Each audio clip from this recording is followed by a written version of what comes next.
Hello and welcome to Wolfman Gaming. This is my Uncharted 2 Crushing Difficulty walkthrough, and this is chapter 2, also known as Breaking and Entering. And in this chapter we have moved 3 weeks back in time, and we are, I think it is in Turkey. It's like the good old days, isn't it? Could be wrong about that, I can't remember exactly. It was a while since I played this game, and when I played it I skipped all the skippable cutscenes, so I don't have the story completely to memory. That was a horrible sentence. Must have made a wrong turn somewhere. I apologize. But anyway, we moved 3 weeks back in time, and we have met up with 2 old associates of Nate, namely Flynn, that we can see there, and also Chloe. Some of you may know from Uncharted 3 and also Uncharted The Lost Legacy. She is the main protagonist in that game.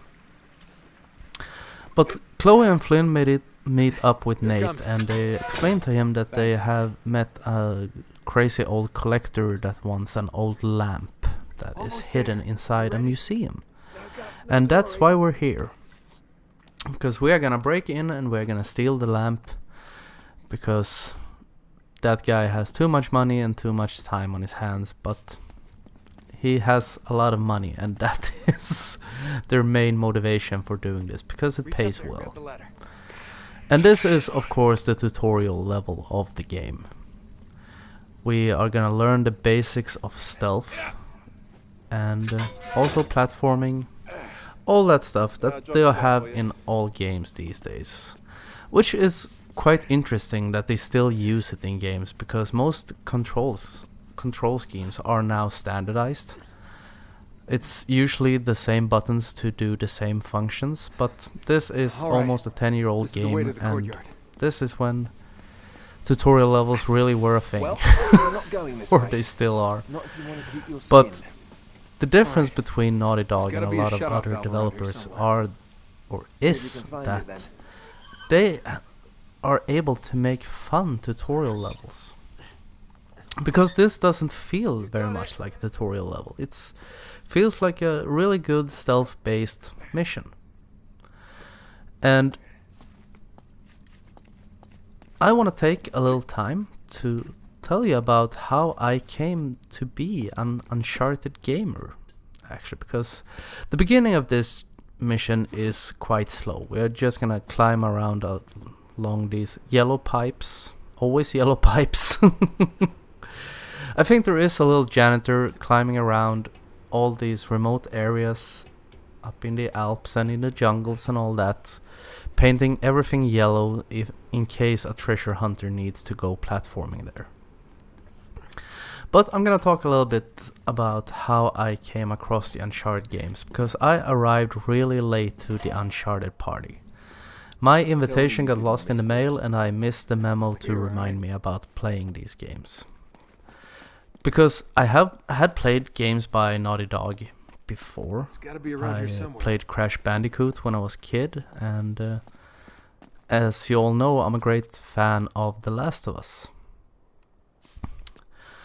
But Uncharted was a game that I missed somehow, and people were telling me about it. My brother told me that I should play it because it was a great game, and one of my friends was also really into it and recommended it. But for some reason I just wasn't interested. And I'm not really sure why. Here we have our first enemy of the chapter. And since Nate does have some moral standards, he will take everyone out in a non-lethal way here, because these are innocent guards trying to pick up a paycheck to bring home to their families. But anyway, I was not at all interested in playing these games. I have no idea why actually, but as the people who know me and all my friends can sign off on, I can be very stubborn. When I have set my mind something, it usually stays that way. Sometimes it's good, sometimes it's bad, and it turned out bad in the sense that I missed out on 3 good games for a really long time. But The way I came across this series was I went down to my local video game store. I'm not gonna mention the name of it. It's a quite big business of shops or business of stores. I don't know what the correct name is, but since they're not sponsoring me, I'm not gonna tell you their name. But I went down there. I had pre-ordered a game. I can't remember which one it was, but I went down to pick it up on the day of the release, and it turned out when I came in to pick it up that the game was actually cheaper than the initial pricing on it. I think it was supposed to cost, say, 650, but it only cost 500 or 550. So the guy at the register asked me if I wanted to move the outstanding money over to another pre-order or if I wanted to have it refunded to my card. By the way, quick note here, I went up here to disable the alarm. You're gonna see me reload a checkpoint in a few seconds, because I realized I couldn't open the fuse box because the guard was still conscious. So I jumped down and go completely Jean-Claude Van Damme blood sport on him. Great kick. And I climbed back up, but for some reason the game decided it didn't want to cooperate. So it didn't register that all the guards were gone or something like that. I didn't get the key prompt. So the game suffered a little hiccup and I decided to reload the checkpoint. And that is something that I really like about these games, because you saw that reload time, that is completely unedited. It just instantly, 2 seconds or something like that, after I pressed reload checkpoint, I was back in the game. And that is something I really like in this game, because if you're struggling at a fighting sequence or you need to reset a checkpoint, you don't have to wait for long loading times. You remember back in the good old days with PlayStation 1 when we went over from cartridges and over to CDs and later on DVDs? Or back in the really good old days when we had floppy disks where you could wait 3 hours to load a game that took 5 minutes to complete. But getting back to Uncharted. Anyway, or how I came across Uncharted. I stood there thinking for a few seconds and then I decided, okay, I don't know, maybe I should move it to a pre-order, what do you recommend? And he said, well, The Last of Us 4 is coming out in a few months. Okay. Well, it's developed by Naughty Dog, you know, the guys who made The Last of Us, and that immediately keyed my interest. So I thought to myself, okay, put the money on Uncharted 4. And a few weeks went by and I figured to myself, if I'm gonna play the 4th installment in this series, maybe I should play the first 3 games, because I assume they are somewhat related to each other. So I became Nathan Drake for a while and went treasure hunting to find the first 3 games. And everyone who plays games and like to buy games that are not released last week, so to speak, know how difficult that can be. And I also had a thing about PS3 games, that I didn't want the platinum edition of a game. You know, when a game had sold really well, they reprinted it or something. They gave it a new cover that looked like shit, with that silver outlining or grayish outlining. And I'm kind of a perfectionist that way. I know it's the same game, but I want the covers to look good. It's silly, it's stupid, but that's just the way I am. So it was quite a chore to manage to find all 3 games. The first one I had to buy online, and from you know, kind of like eBay, where people sell the stuff they have that they don't want anymore. So I bought a pre-owned version of that, and I did manage to find the other 2 games after some hunting. And I went home and I played them, and fell in love with the series. And I felt that the first game was a bit clunky first time I played it, because my biggest reference to Naughty Dog was The Last of Us, and we all know how much I liked The Last of Us and how good the combat is in that game, and that is due to what they learned from making the Uncharted games.